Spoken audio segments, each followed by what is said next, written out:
আপনারা দেখছেন হবিগঞ্জ মিডিয়া, সুন্নিয়তের একটি বিশ্বস্ত প্রতিষ্ঠান। ইন্নাল হামদালিল্লাহি হামদাশ শাকিরিন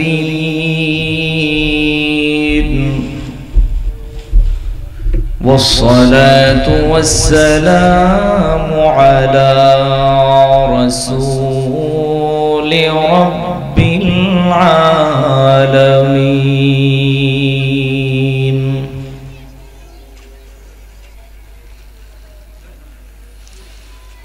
أما بعد فقد قال الله تعالى في كلامه المجيد وفرقانه الحميد: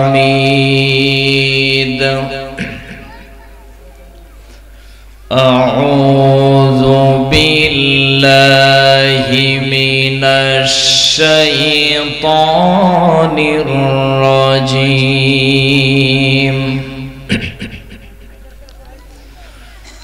بسم الله الرحمن الرحيم.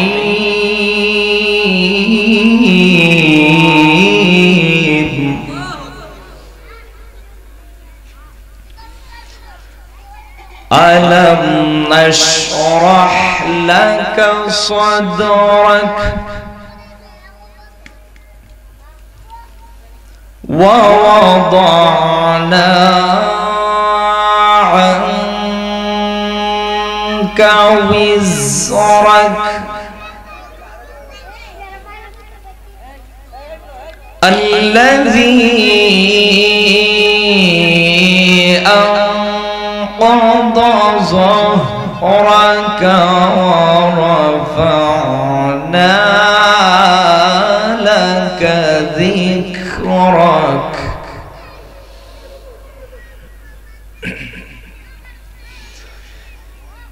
الله أكبر ولله الحمد.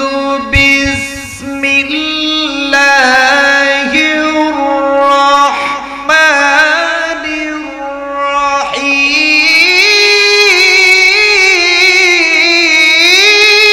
الرحيم.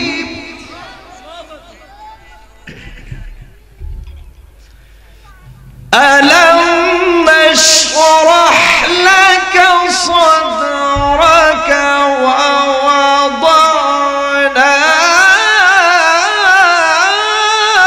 عنك وزرك الذي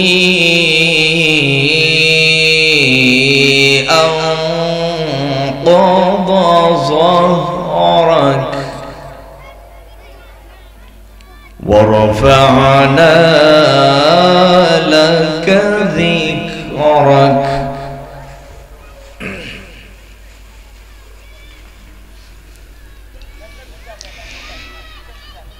ألم نشرح لك صدرك ووضعنا عنك وزرك الذي أنقض ظهرك ورفعنا لك ذكرك.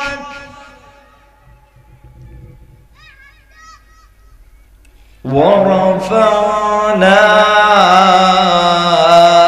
لك ذكرك. صدق الله العظيم. وقال تعالى لشان حبيبه: إن الله وملائكته يصلون على النبي يا أيها الذين آمنوا صلوا عليه وسلموا تسليما اللهم صل على سيدنا مولانا محمد وعلى آل سيدنا মাওলানা। একটু সকলে প্রাণ খুলে মহব্বতের সাথে পড়ি আল্লাহুম্মা সাল্লি আলা সাইয়্যিদিনা মাওলানা মুহাম্মদ ওয়া আলা আলি সাইয়্যিদিনা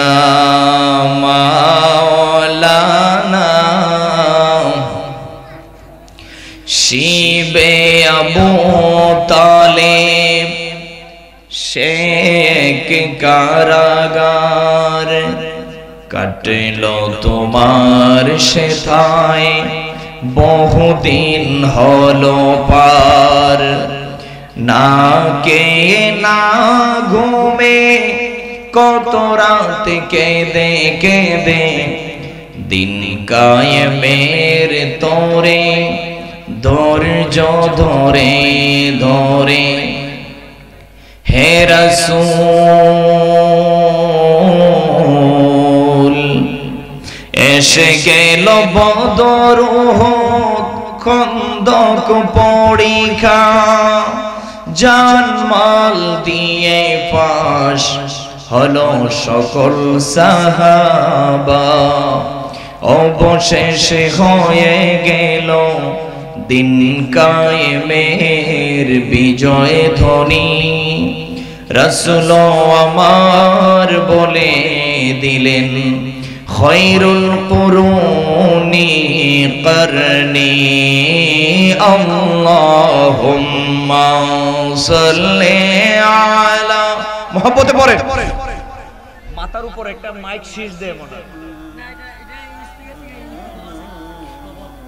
محمد وعلى آل سيدنا مولانا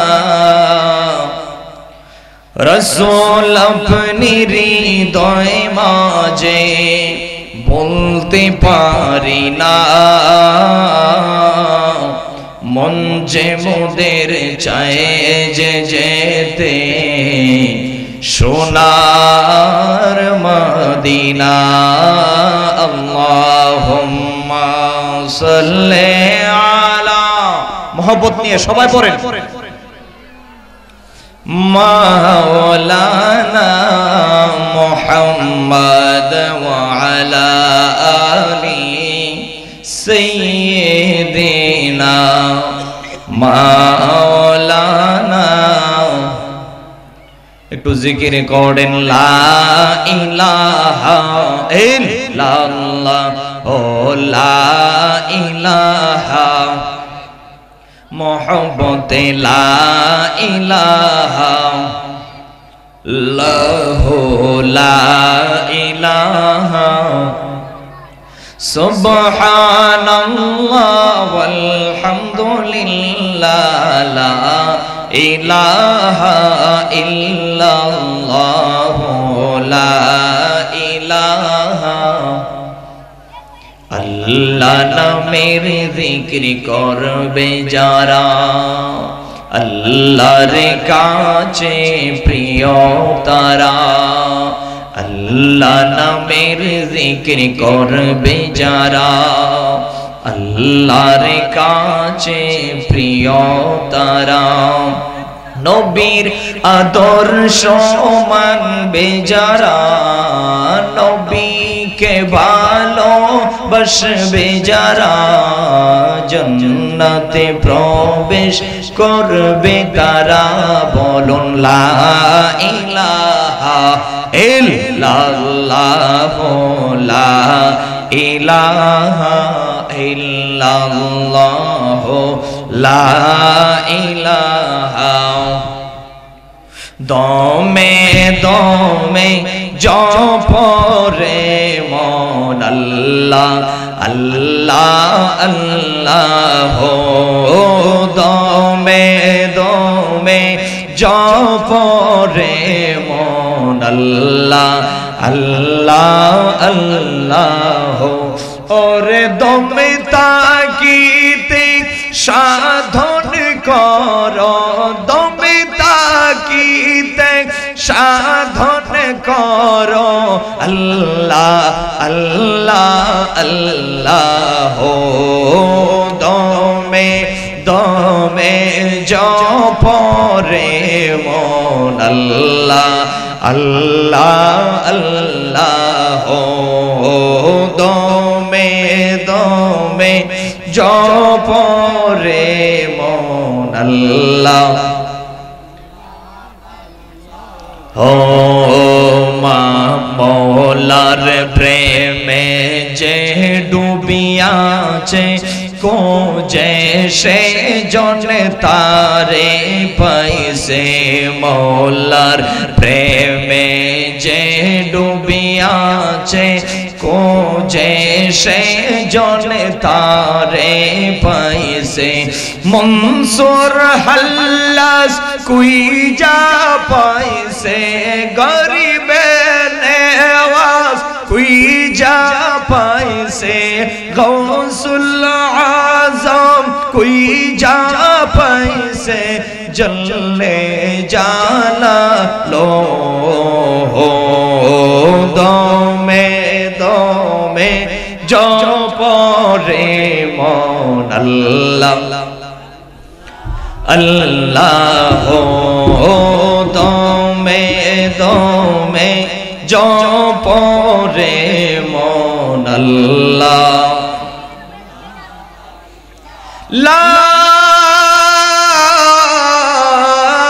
ইলাহা ইল্লাল্লাহ মুহাম্মাদুর রাসূলুল্লাহ সাল্লাল্লাহু আলাইহি ওয়াসাল্লাম। উপস্থিত মশাদিয়া আমার নিজের গ্রাম, আমার জন্মস্থান। মশাদিয়া একতা যুব সংঘের উদ্যোগে আয়োজিত 14তম আজিমুশান সুন্নি মহা সম্মেলনের শ্রদ্ধাভাজন সভাপতি বিশিষ্ট আলেমে দ্বীন আশিকে রাসূল হযরত মাওলানা শাহরাজউদ্দিন জিহাদি সাহেব, খতিব মশাদিয়া কেন্দ্রীয় শাহজামি মসজিদ, আজকের এই মাহফিলের সম্মানিত সহ সভাপতি, আমাদের গ্রামের সবচাইতে বেশি বয়স্ক প্রবীণ মুরব্বী আমার চাচা ডাক্তার হুসাইন আহমদ সাহেব, বারাকাল্লাহু তাআলা ফি হায়াতিহি বলি আমিন। উপস্থিত হয়ে গেছেন আজকের এই মাহফিলের প্রধান অতিথি, আন্তর্জাতিক খ্যাতি সম্পন্ন আলেমে দ্বীন, পীর তরিকত হযরত আল্লামা শায়খ আবু সুফিয়ান খান আবেদি আল কাদেরী সাহেব, বারাকাল্লাহু তাআলা ফি হায়াতিহি বলি আমিন। আজকের এই মাহফিলে আরো আমার চেয়ে জ্ঞানী বেশি, গুণী বেশি উলামায়ে আহলে সুন্নাহ উপস্থিত রয়েছেন। এলাকার গণ্যমান্য ব্যক্তিবর্গ, মুরব্বী বাবারা, যুবক ভাইয়েরা, স্নেহের ছোটরা, পর্দানশীন আমার মা ও বোনেরা, রাহিমানি ওয়া রাহিমাকুমুল্লাহ, আসসালামু আলাইকুম ওয়া রাহমাতুল্লাহি ওয়া বারাকাতুহু। আসুন যে আল্লাহ পাক সুবহানাহু ওয়া তাআলা আমাদেরকে আজকের এই মাহফিলে আসার এবং বসার সুযোগ করে দিলেন, আমরা সকলে হৃদয়ের সমস্ত আবেগ অনুভূতিকে উজাড় করে দিয়ে হৃদয়ের বদ্ধ কপাটকে উন্মুক্ত করে দিয়ে সিংহ পুরুষের মতো একবার গর্জন করে বলি আলহামদুলিল্লাহ। লাখ কোটি দুরূদ আর সালাম যিনি শামসুল হিদায়াত, বিশ্ব সভার সভাপতি, সমস্ত নবী ও রাসূলগণের মাতার মুকুট, আফতাবে নবুয়ত, শাহানশাহে রিসালাত, সরকারে দু জাহান, হুজুরে আকরাম, নূরে মুজাসসাম, নূরুন আলা নূর, নবিয়ুনা শফিউনা হাবিবুনা মুহাম্মাদুর রাসূলুল্লাহ সাল্লাল্লাহু আলাইহি ওয়াসাল্লামের নূরানি কদম মোবারক। আমার সবচেয়ে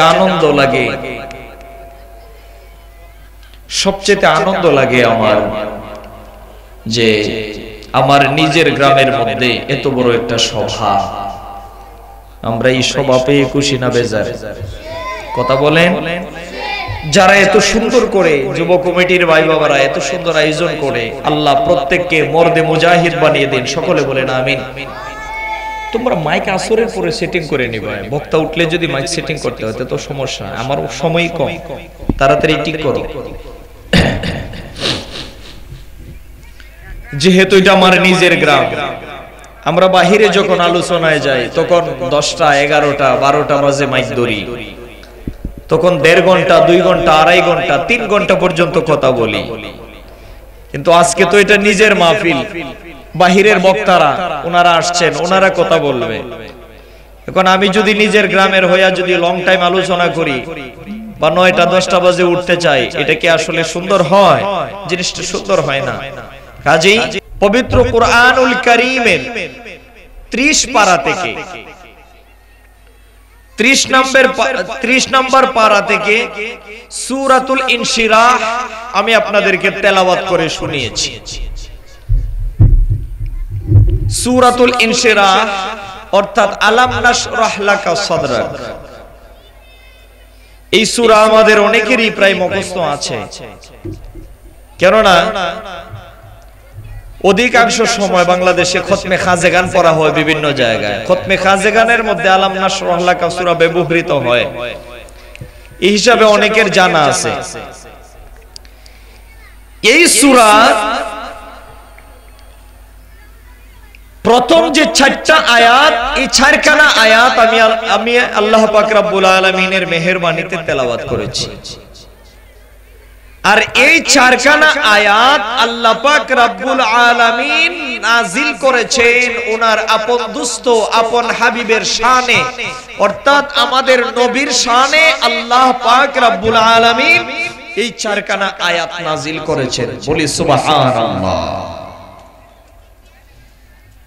এখন প্রিয় নবীজির শান, প্রিয় নবীজির ইজ্জত সম্মান আমার মুখে যদি আমি বলতে থাকি, আমার মুখে বললেই কি নবীজির শান বলে শেষ করা যাবে? যাবে।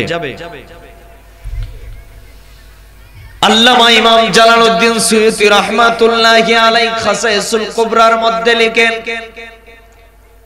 এই পৃথিবীর সমস্ত সাগর মহাসাগরের পানি যদি কালি বানানো হয়, সমস্ত পৃথিবীর যত গাছ রয়েছে সমস্ত গাছ যদি কলম বানানো হয়, আর ওই কলমের ভিতরে যদি সাগর মহাসাগরের পানি কালি বানাইয়া ঢোকানো হয়, আর আমার নবীর শান যদি লেখা হয়, কলম শেষ হয়ে যাবে, কালি শেষ হয়ে যাবে, তারপরেও আমার নবীজির সম্মান, আমার নবীজির মর্যাদা আলোচনা করে শেষ হবে না, লেখে শেষ হবে না। এত শান আমার আল্লাহ আমার নবীকে বাড়াইছে। আসুন দেখি সূরার প্রথম আয়াতে আল্লাহ পাক রব্বুল আলামিন কি বলেছেন। আজকে আমি যদি সময় পাই আমি আপনাদেরকে এই দিকে নিয়ে যাব। প্রত্যেক নবী রাসূলকে আল্লাহ পাক রব্বুল আলামিন সম্মান দিয়েছেন, মর্যাদা দিয়েছেন,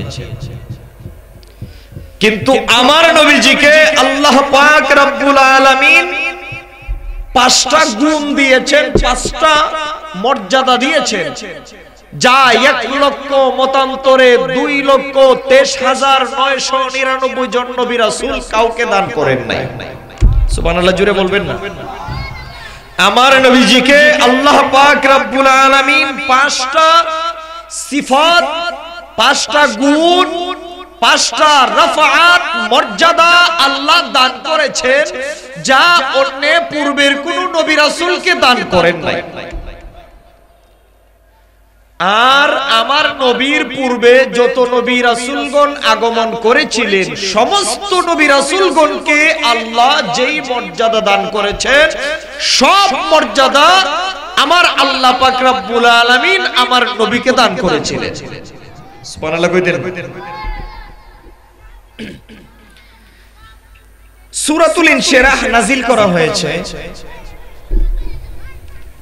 এটা আল্লাহর হাবিব সাল্লাল্লাহু আলাইহি ওয়াসাল্লামের যে মেরাজ হয়েছিল, মেরাজের আগে আল্লাহর হাবিব সাল্লাল্লাহু আলাইহি ওয়াসাল্লামের সিনা সাক করা হয়েছিল, এই বিষয়ে কথা বলা হয়েছে। সিনা সাক তো সকলে নাও বুঝতে পারেন, আমি বুঝিয়ে দেই। বক্ষ বিদীর্ণ যেটাকে বলা হয়, গলার কণ্ঠনালী থেকে নাভি পর্যন্ত ফাড়া সিরা অপারেশন জীবনে দেখছেন কখনো? কথা বলেন আপনারা। না দেখলে অন্তত ইন্টারনেটে অনেক সময় দেখছেন অপারেশন, ঠিক কিনা? না দেখলে তো শুনছেন অপারেশন। গলার কণ্ঠনালী থেকে নাভি পর্যন্ত সিরা ফাড়া, এটাকে বলা হয় বক্ষ বিদীর্ণ, এটাকে বলা হয় সিনা সাক। আল্লাহর হাবিব সাল্লাল্লাহু আলাইহি ওয়াসাল্লামের সিনা সাক করা হয়েছিল 4 বার। সুবহানাল্লাহ কইতেন না? কয়বার শুনছেন নি আর কোনদিন? আজকে শুনে যান। সর্বপ্রথম যখন আল্লাহর হাবিব সাল্লাল্লাহু আলাইহি ওয়াসাল্লামের সিনা সাক করা হয়, মা হালিমাতুস সাদিয়ার ঘরে আমার নবীর বয়স তখন 2 বছর। 2 বছর বয়সে আমার নবীর সিনা একবার সাক করা হয়েছে, বক্ষ বিদীর্ণ করা হয়েছে। দ্বিতীয়বার যখন আমার নবীর সিনা সাক করা হয়, তখন বয়স ছিল 6 বছর। তৃতীয়বার আবার যখন আমার নবীজির সিনা সাক করা হয়েছিল, এটা ছিল 10 বছরের কালে। আর শেষবার আমার নবীর সিনা সাক করা হয়েছিল, এটা ছিল মেরাজের রজনীতে হযরত জিবরাইল আলাইহিস সালাম মিকাইল আলাইহিস সালামকে নিয়ে উম্মে হানির ঘরে আমার নবীর সিনা সাক করা হয়। জোরে বলেন সুবহানাল্লাহ। এই প্রসঙ্গে আল্লাহ পাক রব্বুল আলামিন বলেন, আলাম নাশরাহ লাকা সাদরাক। হাবিব, দোস্ত আমার, আমি কি আপনার সিনাকে সাক করি নাই? আল্লাহ প্রশ্ন করছে আল্লাহর রাসূলকে, আলাম নাশরাহ লাকা সাদরাক। হাবিব আমার, দোস্ত আমার, আমি কি আপনার বক্ষ বিদারণ করি নাই? আমি কি আপনার সিনা সাক করি নাই? প্রশ্ন কে করছেন? জোরে বলি, কে? কাকে করছেন? নবীকে। আরবিতে এখানে আলাম নাশরাহ লাকার যে শুরুতে হামজাটা আসছে, এটাকে বলা হয় হামজায়ে ইস্তেফহামিয়া। ইংরেজিতে বলা হয় ইন্টারোগেটিভ সেন্টেন্স, বাংলাতে বলা হয় প্রশ্নবোধক চিহ্ন। আরবিতে ইস্তেফহামের অনেক প্রকার আছে, এর মধ্যে একটা প্রকার হলো ইস্তেফহামে তাকরিরি, অর্থাৎ কোন প্রশ্নের উত্তর যদি আবার হা বোধক আসে। মনোযোগ আছে আপনাদের? বুঝতেছেন? কোন প্রশ্ন করলে প্রশ্নের উত্তরটা যদি হা বোধক হয়, তাহলে এটাকে বলা হয় ইস্তেফহামে তাকরিরি। সুবহানাল্লাহ। ইস্তেফহামে তাকরিরি। আল্লাহ প্রশ্ন করছেন, হাবিব আমার, দোস্ত আমার, আমি কি আপনার সিনা সাক করি নাই? উত্তর কি হ্যাঁ নাকি না? জুড়ে বলেন না। হ্যাঁ। আল্লাহর হাবিব বললেন হ্যাঁ। এখন কিভাবে সিনা সাক করা হয়েছিল আমি আপনাদেরকে এটা তাফসীরের মধ্যে নিয়ে যাচ্ছি। রাইসুল মুফাসসিরিন হযরত আব্দুল্লাহ ইবনে আব্বাস রাদিয়াল্লাহু তাআলা আনহুমা থেকে তাফসীর করা হয়েছে। আল্লাহর হাবিব বলেন, যেই রাত্রিতে আমার মেরাজ হবে, যেই রাত্রিতে আমার মেরাজ হবে, আমি ঘুমিয়েছি উম্মে হানির ঘরে। কার ঘরে? উম্মে হানির ঘরে ঘুমিয়ে আছি। আমার ডান পাশে ঘুমিয়ে আছেন হযরতে আলী, বাম পাশে ঘুমিয়ে আছেন হযরতে উসমান, তার বাম পাশে ঘুমিয়ে আছেন হযরতে জাফর সাদিক রাদিয়াল্লাহু তাআলা আনহুম। হঠাৎ করে জিবরাইল আলাইহিস সালাম আসলেন, সাথে হযরত মিকাইল আলাইহিস সালাম আসলেন। আমি হঠাৎ করে দেখি উম্মে হানির ঘরের ছাদ ফেটে গেল। আমরা ঘরের টুলি কইলেছি, ছাদ ফেটে গেল। জিবরাইল আসলেন, মিকাইল আসলেন। আমার নবী বলতেছে কথাগুলো। জিবরাইল আমার মাথার পাশ দিয়ে দাঁড়াইলেন, মিকাইল আমার পায়ের পাশে দাঁড়াইলেন। দাঁড়ানোর পরে বলে, হে ভাই জিবরাইল, আজকে কাকে আল্লাহ পাক রব্বুল আলামিন দাওয়াত করেছেন? সুবহানাল্লাহ কইতেন। কাকে আল্লাহ পাক রব্বুল আলামিন দাওয়াত করেছেন? কয়, আমরা যার সম্মুখে দাঁড়িয়েছি, সুলতানে মদিনা, ইমামুল মুরসালিন, খাতামুন নবিয়্যিন, নবীকে আল্লাহ পাক রব্বুল আলামিন দাওয়াত করেছেন। সুবহানাল্লাহ। কথাগুলো কে বলতেছে? আমার নবী। কে বলতেছে? তে নবী তো ঘুমে। নবী কিসের মধ্যে? কথা কি ওয়াজ আপনারা জবাব দিয়ে, বুবা না তো কেউ। নবী ঘুমে কিনা? নবীজি ঘুমে। এখন জিবরাইল আর মিকাইল যে কথা বলতেছে, এটা তো আমার নবীর হাদিস। এখন জিবরাইল আমিন যে কথা বলতেছে মিকাইলের সাথে, নবী ঘুমে থাকলে শুনে কেমনে? ইমাম বদরুদ্দিন আইনি রহমাতুল্লাহি আলাইহি এটার ব্যাখ্যা দিয়েছে যে আমরা যেইভাবে ঘুমাই সাধারণ মানুষ, আল্লাহর হাবিব সাল্লাল্লাহু আলাইহি ওয়াসাল্লাম সেভাবে ঘুমাতেন না। আমরা ঘুমাইলে আমাদের কলব ঘুমায়, আমাদের চক্ষু ঘুমায়, কিন্তু যিনি সরকারে দু জাহান, যিনি হাবিবুল্লাহ সাল্লাল্লাহু আলাইহি ওয়াসাল্লাম, উনি যদি ঘুমাইতেন, আমার নবীর চক্ষু ঘুমাইতো, কিন্তু আমার নবীর কলব কোনদিন ঘুমাইতো না। উম্মুল মুমিনিন মা আয়েশা সিদ্দিকা রাদিয়াল্লাহু তাআলা আনহা বলেন, আমার রাসূল যদি ঘুমাইতেন, ওনার চক্ষু ঘুমাইতো, কিন্তু অন্তর কোনদিন ঘুমাইতো না। কেন না? আল্লাহর নবীর ঘুমের মধ্যে ওহী নাজিল হইতো, আর সেটা কোরআনের আয়াতে পরিণত হইতো। জোরে বলেন সুবহানাল্লাহ। তাহলে ওই নবী আমাদের মতো কথা বলে মতো। সম্মানিত ভাইয়েরা আমার, নবী সূরা ইনশিরাহের তাফসীর করলে আমাদের দেশে আর মৌলবীদের সাথে আমাদের দ্বন্দ্ব থাকতো না, সুন্নি জামাতের সাথে দ্বন্দ্ব থাকতো না, যদি সূরা ইনশিরাহের তাফসীরটা মৌলবীরা পড়তো। নবী যে আমাদের মতো না, এই 4টা আয়াতই যথেষ্ট দলিলের জন্য। আলহামদুলিল্লাহ। আমার নবী বলেন, জিবরাইল আমার মাথার দিক দিয়া ধরলেন, মিকাইল আমার পায়ের দিক দিয়া ধরলেন। ধরার পরে আমাকে জমজম কূপের কাছে নিয়ে গেল, জমজম কূপের পানির কাছে নিয়ে গেল। তাফসীরের কিতাব সাক্ষী। আমার নবী বলে, ফাশাফা সাদরি ফাআখরাজা কলবি। জিবরাইল আমার গলা থেকে নাভি পর্যন্ত সিনাটারে টান দিয়া ফারলো। সুবহানাল্লাহ, জোরে কয় না দি। জিবরাইল গলা থেকে নাভি পর্যন্ত আমার সিনাটারে টান দিয়া ফারছে। ফারার পরে আমার ভিতর থেকে কলিজা, গুর্দা যা আছে সব টাইনা আমার কলবটারে জিবরাইল বের করছে। বের করার পরে কলব থেকে কি যেন জাইরা ফালাইছে এবং কলবটারে জমজমের পানি দিয়া দৌত করছে। সুবহানাল্লাহ। এই কথা কে বলতেছে? আমার নবী। কে বলতেছে? আমার নবী আর জিব্রাইল আর মিকাইল তিনজন ছাড়া আর কেউ আছে? জিব্রাইল ধরছে মাথার দিক দিয়া, মিকাইল ধরছে পায়ের দিক দিয়া, আর আমার নবী সাথে যে সাহাবায়ে কেরাম হযরতে ওসমান, হযরতে আলী, হযরতে জাফর সাদেক, ওনারা তো ঘুমের মধ্যে আছে। তাহলে আমার নবী বলল কিভাবে? আপনার সিনা যদি গলার থেকে নাভি পর্যন্ত ফারে, আপনি কইতে পারবেন না। ডাক্তার অপারেশন যদি করে আপনারে বেহুশ করে, আপনার কোনো খোঁজ খবর থাকে না।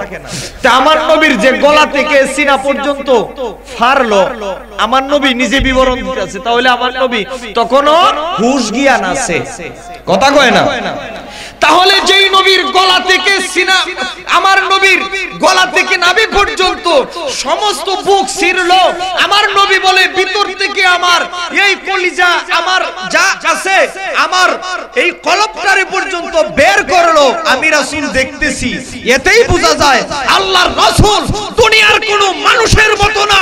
সেই নবীকে যারা আমাদের মতো সাধারণ মানুষ বলে, এরা কোনোদিন মুসলমানের কাতারে পড়তে পারে না। মুনাফিক সারা কথা বলেন, ঠিক কিনা মুসলমান? নবীজির সিনা ফারছে, নবী কইতে পারে তুমি মৌলবী নবীর মতো যদি দাবি করো, নবী যদি তোমাদের মতো হয়, আর তুমি যদি নবীর মতো হও, তাহলে তোমার সিনা ফারলে মৌলবীর হুঁশ থাকবে না, ঠিক কিনা বল? তারপরে নবীজির একটু রক্ত বের হয় নাই, সুবহানাল্লাহ কইতেন, টান দিয়া ছিড়লো, একটু রক্ত বের হয় নাই। কেন বের হয় নাই? রাসূলের আজমত আপনি আমি কতটুকুই জানি জানলেন। এজন্য আশিকে রাসূলগণ বলেন, খুদা কি আজমতে ক্যা है मोहम्मद मुस्तफा जाने, मोहम्मद मुस्तफा क्या है, मोहम्मद का खुदा जाने। আমার নবীর শান কত, আমার নবী কি, আমার নবী কেমন নবী, দুনিয়ার কোন মানুষ জানে না একমাত্র আল্লাহ ছাড়া, ঠিক কি না কন? আর আমার আল্লাহ পাক রব্বুল আলামিন কেমন রব, কেমন রহমত, পৃথিবীর কেউ জানে না, এমন কি কোন নবী রাসূলও জানে না, আমার নবী যতটুকু জানে, ঠিক না? সম্মানিত ভাইয়েরা আমার, আমার নবী বললেন ফাশাক্কা সাদরি ফা আখরাজা কলবি, টান দিয়ে আমার সিনা বের করলো, বের করে জমজমের পানি দিয়ে দৌত করলো, কি একটা কিছু ফালাইয়া দিল। এখন বলতে পারেন কি ফালাইছে? কি ফালাইছে? লামাযহাবী ওয়াহাবীরা তাফসীর করছে নবীর গুনাহ যাইরা ফালাইছে। নাউজুবিল্লাহ, জোরে কই দেন না। নবীজির গুনাহ নাকি যাইরা ফালাইছে? নাউজুবিল্লাহ, জোরে বলতে হবে। এই রকম তাফসীর করলে ঈমান থাকবে না। আমার নবীর কোন গুনাহ আছে বিশ্বাস করলে ঈমান থাকবে? হযরতে হাসান বিন সাবিত বলেন, ইন্নাকা ওয়ালিদতা মিন কুল্লি মুবাররাইবিন কাআন্নামা খুলিকতা কামা তাশাউ হাবিব। আল্লাহ আপনাকে সৃষ্টি করেছেন নিখুঁত ভাবে। নবী আপনার শুভ আগমনে, আপনার জন্মে কোনো ধরনের দোষ নাই, কোনো ত্রুটি নাই। নবী আপনার কোনো গুনাহ নাই, কোনো আইব নাই, বেলা আইব আপনি রাসূল আগমন করেছেন। সুবহানাল্লাহ। এখন এই বেয়াদবের দলে কয়, শয়তানের দলে কয়, নবীর যদি গুনাহই না থাকে, কোরআন শরীফে তো বলছে ফাসাব্বিহ বিহামদি রাব্বিকা ওয়াস্তাগফির। হে রাসূল, আপনি আপনার প্রভুর তাসবিহ পড়ুন এবং ওনার কাছে ক্ষমা প্রার্থনা করুন। কোরআন শরীফে আরো বিভিন্ন আয়াতে আছে, আল্লাহ বলছে হাবিব আপনি আল্লাহর কাছে ক্ষমা চান। এই মাথা মুটার দলে এটা বুঝে না যে ক্ষমা চাওয়ার কথা বললেই গুনাহ আছে, এরকম তো কোনো কথা না। হ্যাঁ, আমার নবীকে আল্লাহ কোরআনের আয়াতে জায়গায় জায়গায় বলেছেন যে রাসূল আপনি আল্লাহর কাছে ক্ষমা চান। মূর্খের দলে বুঝে না, কোন নবীর গুনাহ না থাকলে আল্লাহ কেরে ক্ষমা চাওয়ার কথা বলছেন। দেখেন আমার একটা বাচ্চা আছে, বা ধরুন আপনার এক ছেলে, আমার বাচ্চার সাথে লাগছে ঝগড়া করে এখন আমার বাচ্চা আপনার ছেলের ফাড়াই লিছে নাক গুশি দিয়া। এরকম ঝগড়া হয় না আমাদের সমাজে? বিচার সালিশ ডাকা হইছে, বিচারের মধ্যে এখন কি বাচ্চা মানুষের কিটা করব, অভিভাবককে গিয়া কয় ভাই আল্লাহর রাস্তে ক্ষমা করে দিন, মাফ করে দিন। হয়নি? ধরুন আমি আমার বাচ্চা যার পুতের কেল্লা ফাটাইছে তার কাছে গিয়া কইলাম আল্লাহর রাস্তে মাফ করে দিন, ক্ষমা চাইছি নি? চাইছি তো। আমি কার লাগি চাইছি? আমার নিজের লাগি। কার লাগি? ছেলের লাগি। আমার নবীজি কোরআনের যত জায়গায় আল্লাহর কাছে ক্ষমা চেয়েছে, এটা আল্লাহর হাবিব সাল্লাল্লাহু আলাইহি ওয়াসাল্লাম যত জায়গায় ক্ষমা চেয়েছে নিজের জন্য নয়, উম্মতের জন্য ক্ষমা চাইছে। কথা বলেন ঠিক না মুসলমান? কাজেই যারা বলতে চায় ওই নবীর গুনাহ আছে, যারা বলতে চায় আমার নবী মাসুম নয়, তারা কোনোদিন সুন্নি হতে পারে না, তারা কোনোদিন মুসলমানের কাতারেই পড়ে না। কথা বলে ঠিক কিনা?